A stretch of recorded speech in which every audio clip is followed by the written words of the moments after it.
Os Pais Apostólicos. Nota da revisora.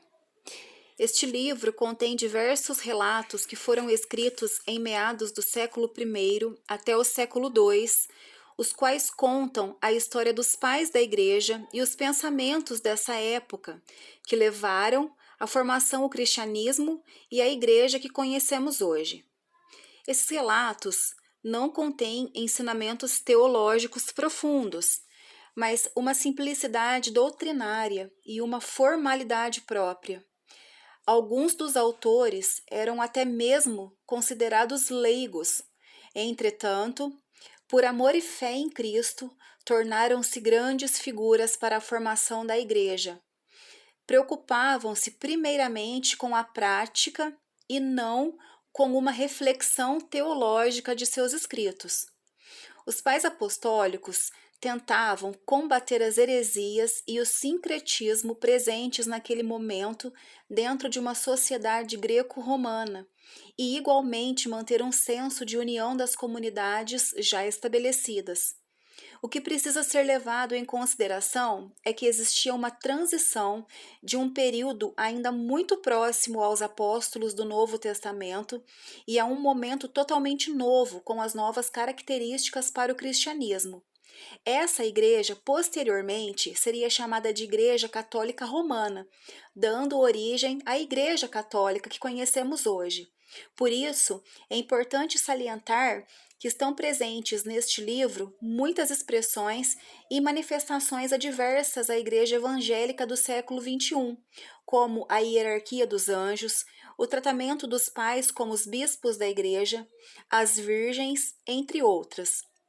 Cabe ao estudo deste livro reconhecer as limitações já citadas dos seus autores, mas também os reconhecer pelas suas próprias contribuições, considerando as condições da época. A primeira epístola de Clemente aos Coríntios. Primeira Clemente, prólogo. A Igreja de Deus que está em Roma, para a Igreja de Deus que está em Corinto, aos que são chamados e santificados pela vontade de Deus através de nosso Senhor Jesus Cristo, que vos sejam multiplicadas a graça e a paz da parte do Senhor Todo-Poderoso através de Jesus Cristo. 1 Clemente 1. Em razão das súbitas e repentinas calamidades e reveses caindo em nós, irmãos, consideramos que somos um tanto tardios em dar atenção às questões de disputa que têm surgido entre vós. Amados, e a detestável e profanação sedição, tão alheia e estranha ao eleito de Deus, a qual algumas pessoas obstinadas e teimosas incitaram a tal nível de loucura que seu nome, outrora reverenciado, aclamado e aprazível aos olhos de todos os homens, tem sido injuriado. Pois quem entre vós não aprovou vossa tão virtuosa e firme fé? Quem não admirou vossa piedade sóbria e tolerante em Cristo? Quem não anunciou amplamente vossa magnífica disposição em acolher afetuosamente? Quem não vos parabenizou por vosso conhecimento perfeito e sólido? Pois fazei todas as coisas sem distinção de pessoas e andáveis segundo as ordenanças de Deus, submetendo-vos aos vossos governantes e rendendo aos que entre vós sois anciãos e honra que lhes é devida.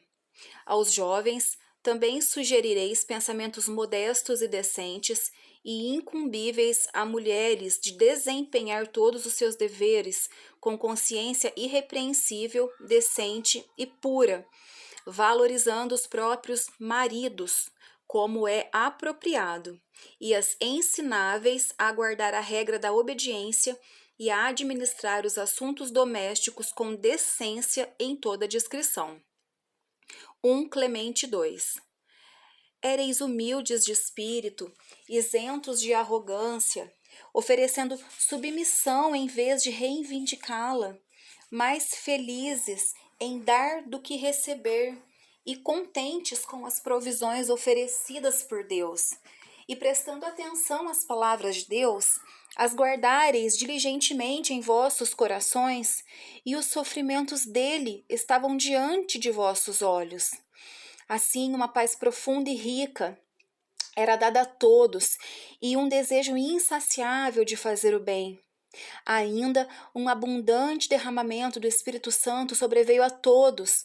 E este derramamento do Espírito que sobreveio, estavam todos repletos de uma santa vontade e um excelente zelo, e com confiança piedosa. Vós entendereis a mão de Deus Todo-Poderoso, suplicando que ele fosse propício caso tereis cometido algum pecado involuntariamente. Tinhais conflitos dia e noite por toda a irmandade, para que os eleitos de Deus pudessem ser salvos com temor e intenção de espírito. Éreis sinceros e simples, isentos de maldade uns para com os outros. Cada sedição e cada cisma vos era abominável. Lamentáveis as transgressões de seus vizinhos.